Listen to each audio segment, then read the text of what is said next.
我喜欢他是因为他从小对我特别好，宠着我，就算天塌下来，他也能帮我扛着，让我特别有安全感。但是朱哥哥一心想着光复大明，对我跟他自己的要求特别高，就跟我爹似的，让我觉得特别没趣。我知道，我看得出来。可是从小爹跟各位师长就一直告诉我，我呢是朱哥哥的未婚妻，是将来大明的太子妃。这个称呼就好像是我这辈子最大的责任似的。其实我特别讨厌这种感觉，我不敢说，我又不敢反对。直到我遇上了龙小弟。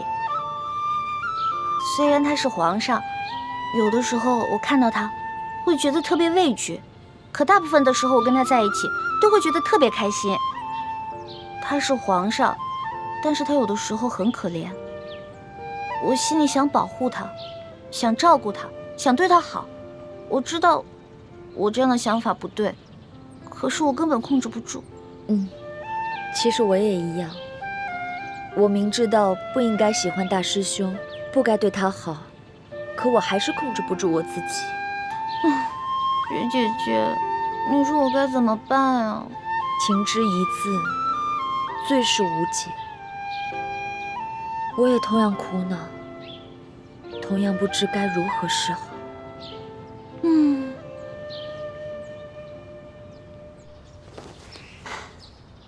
我刚刚收到牛角寨的飞鸽传书，上面说，刘德昭的继室夫人裘敏以及裘敏的弟弟裘贵，不知怎么的就从牢房里面逃出来，而且裘贵取出了暗藏的金银财宝，画了孟祥和和舒婉欣的画像，在江湖上放话，谁要是找出这二人，就重金酬谢。此事太子已经跟我说过，这都是索额图在背后安排的。这江湖上的三教九流，贪图重赏，必定会纷纷出动，寻找孟祥和跟舒婉欣。如果真让他们找到了，那倾城就危险了。岂止是倾城有危险，恐怕这太子和奕欢就都暴露了。那为今之计，只有派人先杀了裘贵，以绝后患。我去吧。裘贵跟他那些手下，在我眼里就是小菜一碟。姐姐的武功的确很高，天下无敌。但是姐姐，你不熟悉山西那边的情况，而且你不认识裘贵，所以还是我去吧。好，那就有劳雪衣居士，你辛苦一趟。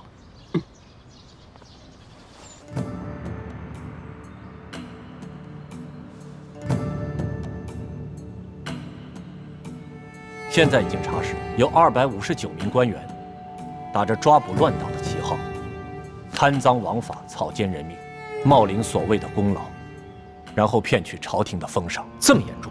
何止严重，简直骇人听闻。就拿左翼前锋营统领隆德多来说吧，2年前，他还是小小的伪属前锋营侍卫，从五品，正是靠着一连串这样所谓的军功连升5级，摇身一变，变成了现在的正2品5职京官。隆德多朕是知道的，半年前，他捣毁了在京城反清联盟的5个据点，抓捕了50多名逆匪，朕还亲自赏了他1件黄马褂。可皇上有所不知，这50多名逆匪，有近一半是被冤杀的。你说什么？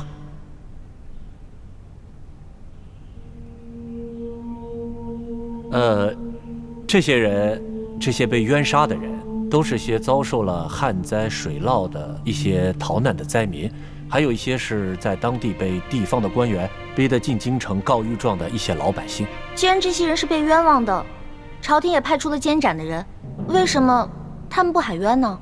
隆德多为了坐实所谓的军功，在这些死囚上刑场前，都给他们灌下了哑药，让他们有冤难诉。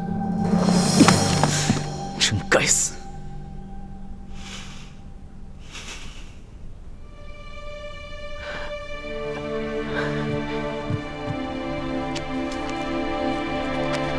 皇上，其他官员骗取军功一样是花样百出。还有比隆德多更严重的吗？有，京城护军参领阿必齐。阿必齐，他府上挂的那个国之栋梁的牌匾，还是朕亲笔给他题的字呢。这阿必齐用的和隆德多是相似的手法，一路累计军功，从一个小的不能再小的城门吏，平步青云，如今已官拜3品。他冤杀了多少人？奴才查实的，这阿碧琪杀的300多人当中，只有100多人是有过大逆不道罪行的，其他的都是冤杀的。更好笑的是，同样一个人名，却反复被杀了5次，身份一会儿是老妇人，一会儿是垂髫小儿，一会儿是中年男子。怪不得呢，怪不得我一个弱女子都被他们当成乱党逆匪给抓起来了。他们一定听我的口音是外地人，又无亲无故的，所以想拿我的人头去充数。索土，奴才在。把这些查实罪名的官员全部给朕抓起来，送到刑部审理。这。皇上圣明。圣明？你是在嘲讽朕吗？有哪个圣明的君王身边有这么多的贪官酷吏？哪有啊？你刚亲政不久，之前那些烂摊子都是鳌拜弄的，跟你没关系。身为天子，岂可诿过于臣子？看来朕必须尽快好好选一选能臣和贤臣，整顿一下朝廷的吏治。罗小姐，我相信你一定可以的。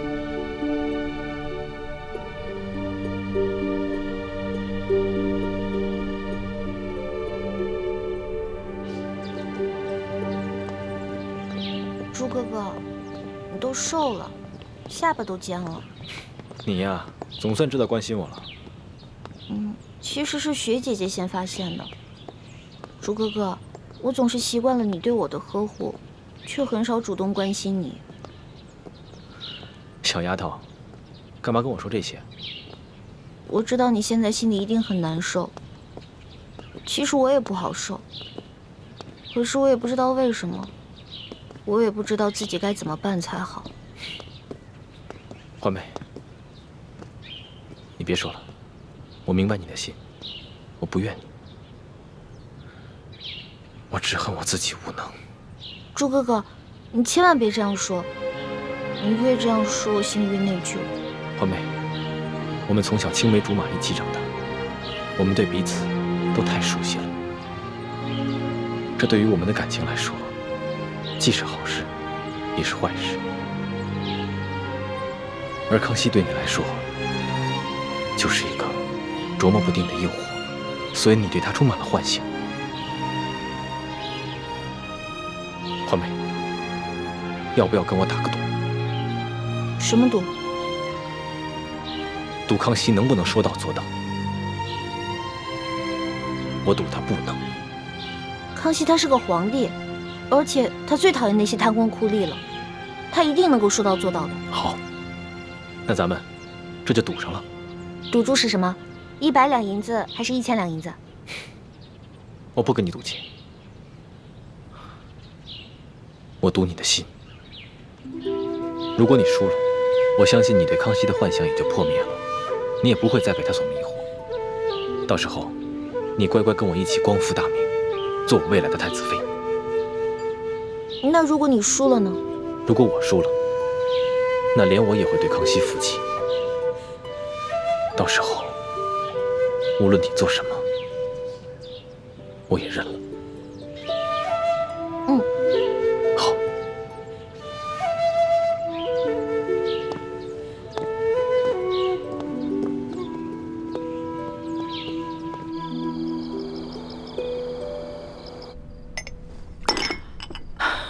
你说什么？皇上，大刀阔斧的整顿吏治，已将隆德多、阿碧琪等259名大小官员全部入狱问罪。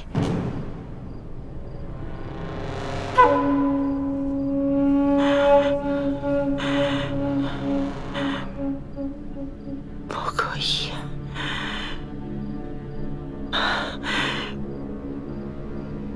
不可以，万万不可以！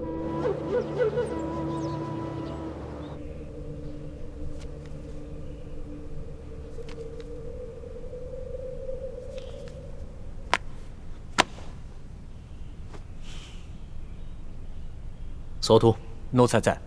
这259名官员罪证已经全部坐实，朕即刻就封你为监斩官，10日之后将他们全部问斩。啊，皇上，全部问斩？怎么，你还要朕再说一遍吗？不用，皇上，奴才听明白了。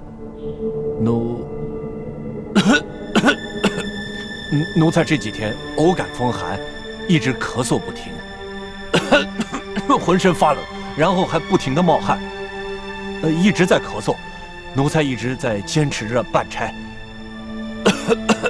可是到了今天，为师觉得有点撑不住了。奴才想请皇上开恩，可不可以拖延几日让奴才办差，或者另外再派一个人去监斩？索土啊，你这病的可真是时候啊！真的，真有点撑不住了。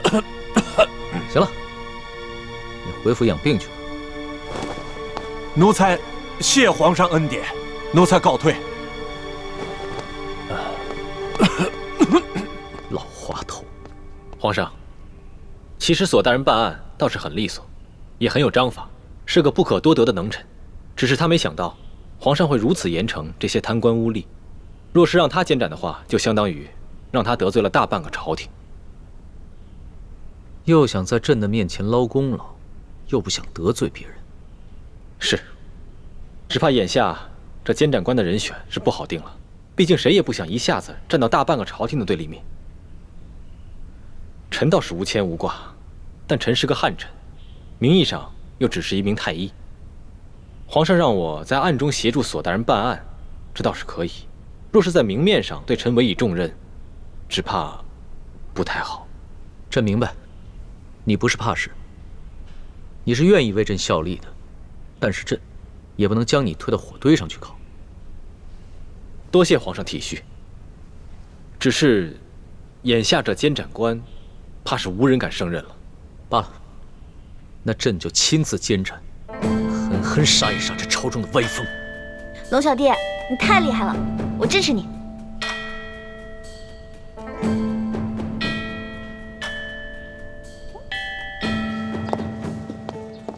哼，朱哥哥，怎么样？我都说了吧，康熙是个好皇帝，是个励精图治的好皇帝。现在就下结论，未免太早了吧？如果康熙真的有魄力，把这259个贪官酷吏的头都给砍了，那我就认输。好啊，那就再等10日看看。好。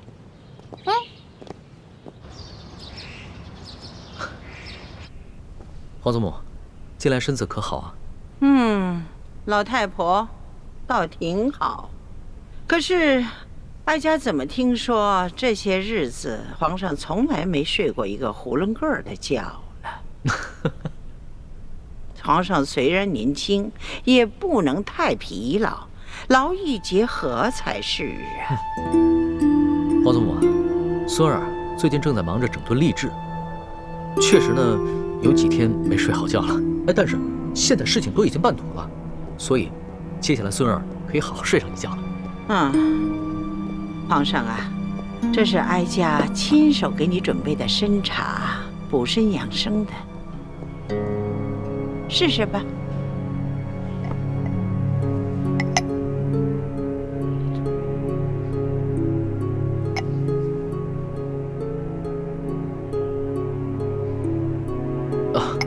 皇祖母，这杯参茶味道不错，就是汤色有一些稍浓，药味有些重。汤色浑浊，证明啊，这药味甚浓啊。这参茶呀，可以提神养身呐。皇上日理万机，给龙体补补身子也是大有裨益呀。多谢皇祖母关心。再尝尝这个。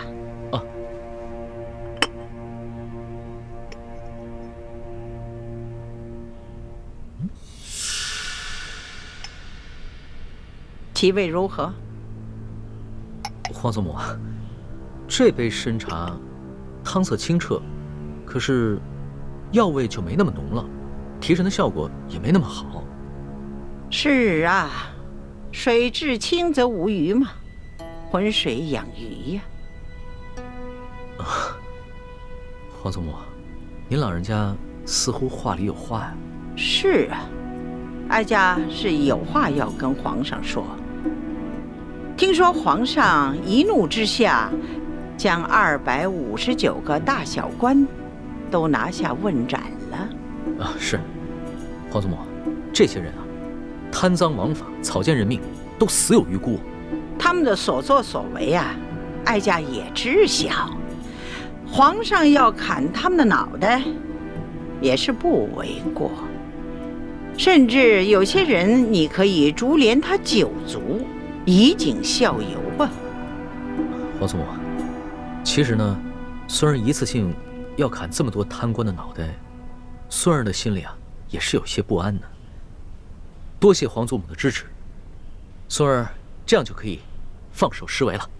哀家呢，自然要为皇上仔细的打算，全力的支持皇上啊。只是哀家老喽，说上10句话，皇上未必能耐心的听上1句呀。孙儿听出来了，皇祖母是在埋怨孙儿自作主张吧？皇祖母，咱们祖孙心连着心，你要是有什么话，就直说好了。皇上可知道，那左翼前锋统领隆德多的娘家是谁吗？知道。这隆德多的祖母和皇祖母是堂姐妹，皇祖母可是要给隆德多求情，饶他一命。哀家为他求情，并不是为了亲情。皇上，你要知道，你擒拿鳌拜，为什么被鳌拜收买的那些守军没有异动？为什么鳌拜私下集训的那些亲兵没有起事？难道这件事情和隆德多有关？隆德多实际上是哀家安插在鳌拜身边的一颗棋子，他为了取得鳌拜的信任，大肆的诛杀对抗朝廷之人。这些人有的是该杀，有的是错杀，可这也是不得已而为之啊。在你擒拿鳌拜之时，隆德多他借口清查乱党，在京城实行了宵禁，让鳌拜的叛军无法出动啊，这才让你在宫中擒拿住了这个鳌拜呀。皇祖母，这些事情您为什么不早点跟孙儿说啊？皇上，你虽然年轻，但是呢，你许多事情很有主见，未必会赞成哀家的某些手段，所以哀家呢就隐瞒了。好吧，那就算隆德多将功折罪，夺取爵位，革职为民吧。多谢皇上给哀家这老脸，那就恕哀家倚老卖老，要多向皇上讨几个人情了。皇祖母请说。皇上知道这朝堂的背后可是盘根错节呀，牵一而动十，牵十而动百。你还太年轻，而皇祖母已经经历了3代的兴衰呀。皇祖母不得不为你想得周全一些。皇祖母的意思是，这上头的人都是跟皇上和大清江山有千丝万缕的关系的人，望皇上处理他们时，需多多的酌情考虑。这些画圈的，不妨就最简易的；这些画勾的，最好是立即释放；只有这画叉的，则立即斩除。皇祖母啊，这孙儿啊，不是皇祖母一定要干政，皇祖母不过是一介女流罢了。这黄土都已经埋到脖梗上了，还为什么要跟自己的孙儿过不去呢？你要相信，皇祖母的所作所为，都是为了皇上，为了这来之不易的大清国呀。皇祖母切勿伤怀，在这世上，皇祖母自然是孙儿最信任之人。你明白这一点就好。孙儿啊，皇祖母知道你现在整顿吏治，但是你不能够急于求成啊！这欲速则不达呀！这病重之人下不得猛药。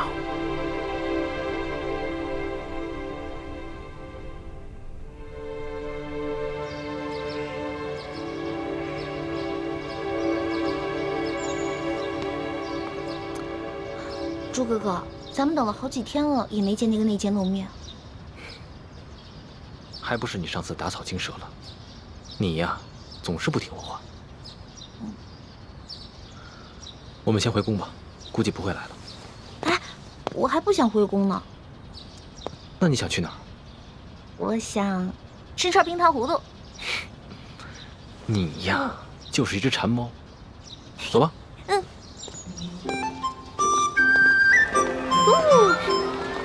你慢一点，别转晕了。你要吗？不给。哎，朱哥哥，早就说来这个地儿去一下，怎么样？看吗？不错吧？今天这天啊，还真不错。是啊，我介绍的地方能错吗？哎，你这鸟的品种不错啊，我可是花大价钱买来的。哎呦，是吗？哎，我告诉你们啊，我还知道一家小店，那里的姑娘弹的一手好琴，那小曲儿唱的，哎呀，可了不得。是吗？是啊，这一跟你们说啊。心痒痒的，哎，这样下次看看呀，我来做东。哎，朱哥哥，那不是隆德多吗？难道我眼花了？你没看错，为首那个是隆德多，跟在他身后的那个是阿比奇。怎么可能呢？他们现在不是应该在天牢吗？3天以后就问斩了。很明显，事情出现了变故。环美，看来你赌输了。不可能，一定是他们向索额图行贿。所以索额图把他们放出来了。索额图不是要钱不要命的人，而且，就算他们私自被放出了天牢，怎么可能无缘无故、大摇大摆地出现在这里？不可能，龙小弟不会出尔反尔的。环美，别傻了。像隆德多、阿比奇这样的贵族子弟，就是爱新觉罗氏的鹰犬。就算这些鹰犬偶尔咬错了几只驯鹿野兔，那对他康熙来说，也不是什么大不了的事情。但是，一旦他失去这些效忠的鹰犬，那他的皇位就不稳了。不可能，龙小弟不会说话不算数的，他不会骗我的。环美，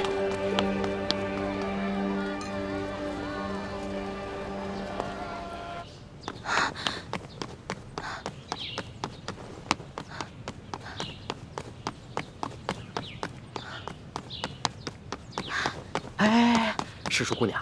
皇上吩咐过了，谁都不见。不行，我有重要的事情问皇上。哎，龙小弟，师叔姑娘，您轻一点，皇上睡着了，别惊扰了圣驾。哎，师叔姑娘，小声点儿。龙小弟，皇上根本不是睡着了，他是喝醉了。啊？皇上喝醉了？哎呦，老奴该死！老奴该死啊！到底是怎么回事啊？我也不知道啊。这皇上一早啊，就写了一道圣旨，交给了索额图索大人，然后就把我们都赶出去了，说是要一个人静一静。我知道了，这儿交给我吧，你去给皇上端一碗醒酒汤来。好好好。哎呦，这皇上要真伤了龙体，我这罪过可就大了。哎呀，龙小弟，龙小弟，醒醒！老大，你来了，陪朕喝2杯。别喝了，你这以前不酗酒的，现在怎么了？什么都别问了，陪朕喝2杯吧。不许再喝了！看着我，我问你，阿比奇、隆德多是不是你下旨放他们的？你是皇上啊，你怎么能出尔反尔呢？天子的话，金口玉言，一言九鼎的。是啊，朕是皇上，应该金口玉言，一言九鼎的。你太让我失望了。老大，朕对自己也很失望。朕以为朕亲政了，就可以乾纲独断了，没想到。而且我就不明白了，你是皇上啊，你想做什么就做什么，而且你要杀的都是那些死有余辜的贪官污吏。既不违反大清律例，又顺应民心啊！老大，当皇上哪有那么简单啊？朕现在心里好难受，让朕抱一抱好不好？让朕抱抱。说话不算数，我再也不想理你了。哎，老大，老大，哎，起来。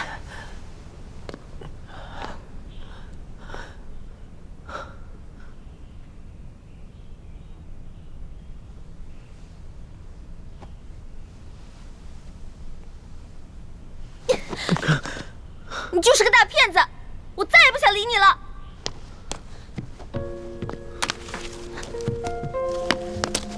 你还记得这把扇子吗？还记得上面的字吗？你曾经说过，你不会让你的耳朵变成摆设。可是如今我才知道，你不仅是一条装聋作哑、没脚没爪的龙，你根本就是一条虫。是一座红尘的城墙，煎熬过你给的苍茫，用半世的真换一世的伤，奈何不了无言过往。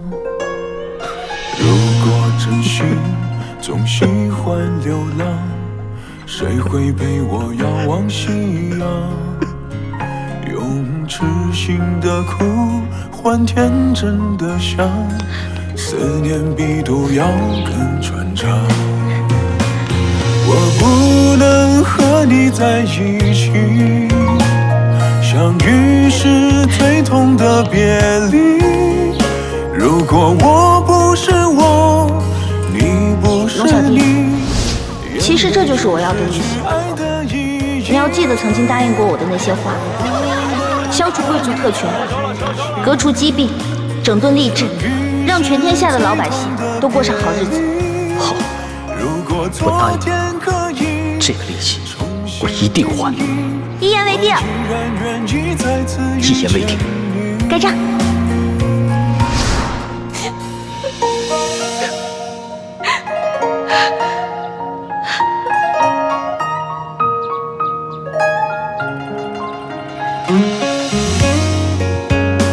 龙小弟，我这个老大可能要先行一步了。别说胡话，咱们两个是拜过把子的，说好有难同当，同生共死的，所以为了我，一定要撑下去。龙小弟，我也好想陪你回京城。放心吧，我还想去收那些你欠我的利息。放心吧，人不死，账不来，一定要好好撑着。要是你不在，我来账了怎么办？你不会来账的，因为你是一个好王。我之前说过，你是天底下最不该爱的人。可是我现在收回这句话，你真的很好。谢谢你，谢谢你，老大，谢谢你，所以一定要撑住。相遇是最痛的别离，如果我不是我，你不是你，眼泪就失去爱的意义。环妹，康熙的骗了我，康熙的骗了我。如果昨天可以重新定义，我依然愿意再次遇见你。如果昨天可以重新定义，我依然愿意再次遇见。钟哥哥，我输了。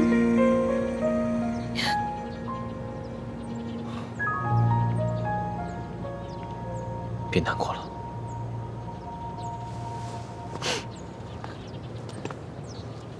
环美，我早就说过了，康熙在微服私访的时候，考虑的或许真的只有百姓。可他一回到这紫禁城，回到金銮殿，考虑更多的是他的皇位。朱哥哥，我问你，如果有一天你当上了皇上，你会不会跟康熙一样，在你心里最重要的是黎民百姓，还是你的皇位？你要说实话，不许骗我。如果有一天我做了皇帝，康熙没能做到的，我都能做到。你说的是真的吗？我永远不会骗你。我跟康熙不一样，他从小生长在宫里，而我从小生长在民间。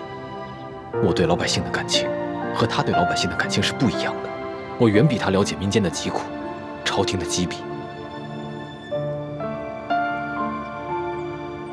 环梅，如果有一天我骗了你，就让我天打雷劈，不得好死。我不用你发这些毒誓，我相信你，朱哥哥。最起码你没骗过我，不像康熙那样。我现在终于知道为什么师父跟爹要光复大明，扶你登基了。环梅，你终于想明白了。我想明白了，而且通过这次山西微服私访，我也看明白了很多以前没有看明白的事情。像我们以前那样小打小闹，这里诛杀一个恶霸，那里铲除一个贪官，不过是图一时的快意恩仇，根本没有办法把老百姓从水深火热当中解救出来。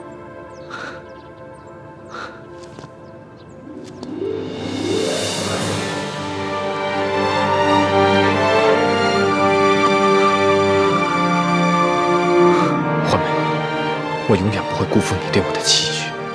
我希望你也不要辜负我对你的感情。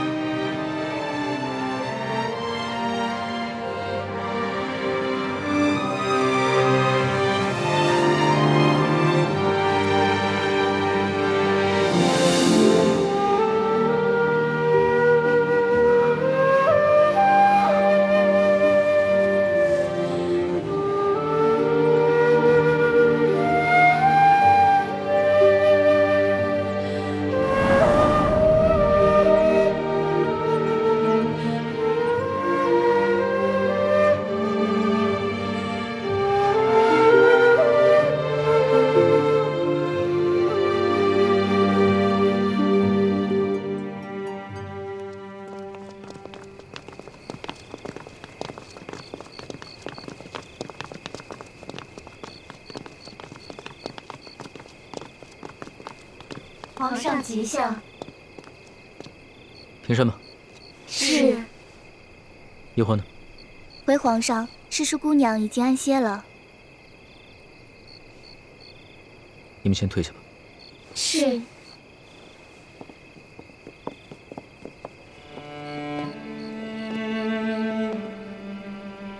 老大。老大。老大，朕知道你还没有安心，朕想跟你说会儿话。老大，皇上，您还是先回去吧。诗书姑娘，她是小孩子脾气，您越是上赶着跟她解释，她就越是听不进去。您先放下几天，过几天自然就好了。只怕这次事情非比寻常，她跟朕不是一般的知己。皇上您放心，奴才跟李太医会好好劝劝她，相信她会明白的。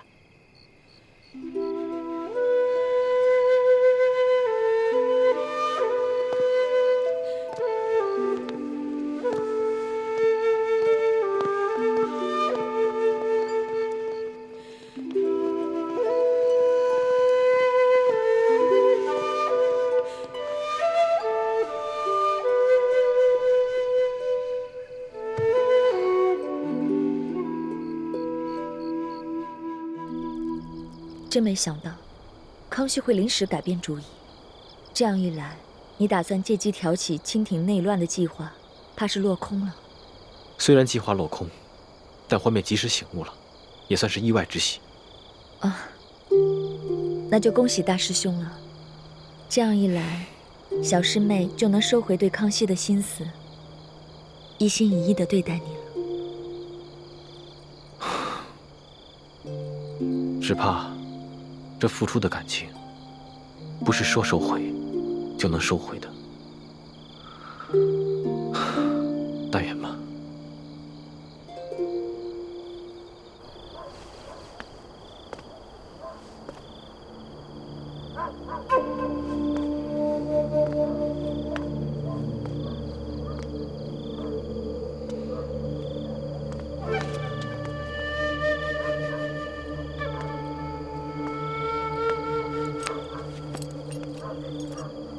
师弟，怎么什么动静都没有啊？不知道，不过应该快了吧？吴应奇最近几天，每天都会在这个时候演出。吴应奇的大哥吴应熊是建宁公主的额驸，他们平西王府在京城也有很多的亲友故旧，所以吴应奇应该会有很多的应酬。哎，应酬肯定是有，但没准儿他还有什么其他的计划呢。师姐，我觉得三师傅说的对，我们还是应该提防一下吴应奇，别被他的外表给骗了。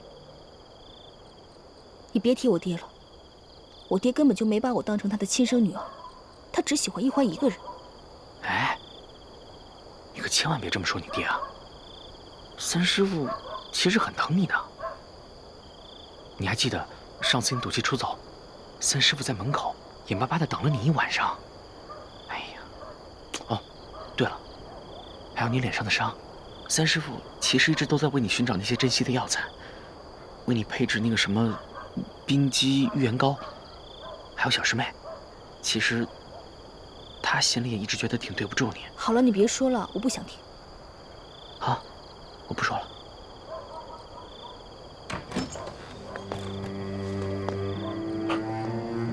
二公子，哎，师姐，吴应奇出来了。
到这客栈到底是要做什么？应该是见什么人吧。师姐，你在这守着，我跟进去看一下。嗯。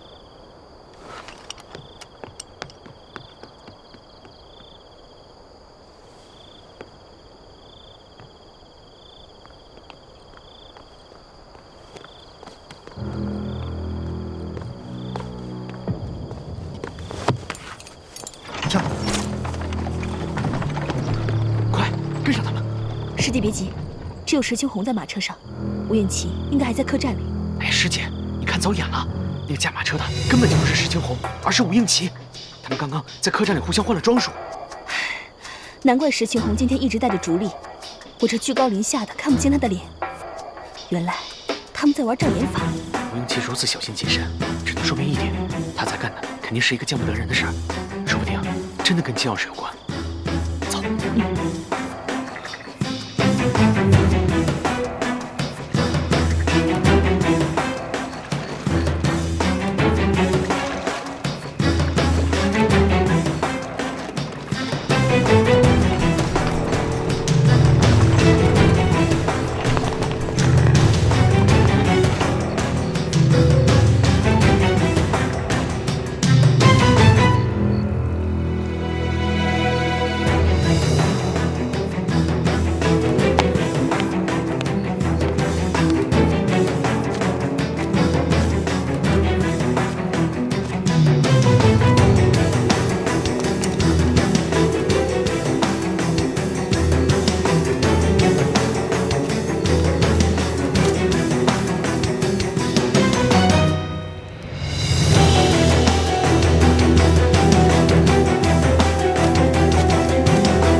奇，好像是在等什么人。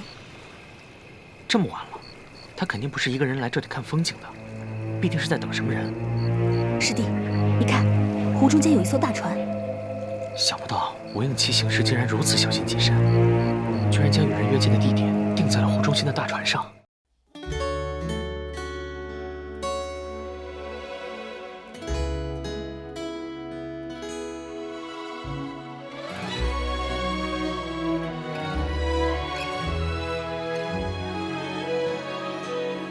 春秋两岸，时光催尽方可叹。一生的愿，将心留于人世间，手握乾坤，仙风女子在云端，花开之间，留蝴蝶掌心清泉，天与地开在眉间，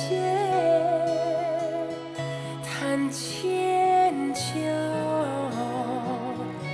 万事还原，心中细流，回远方清泉，回首一生路漫漫，天与地开在眉间，谈千秋，万事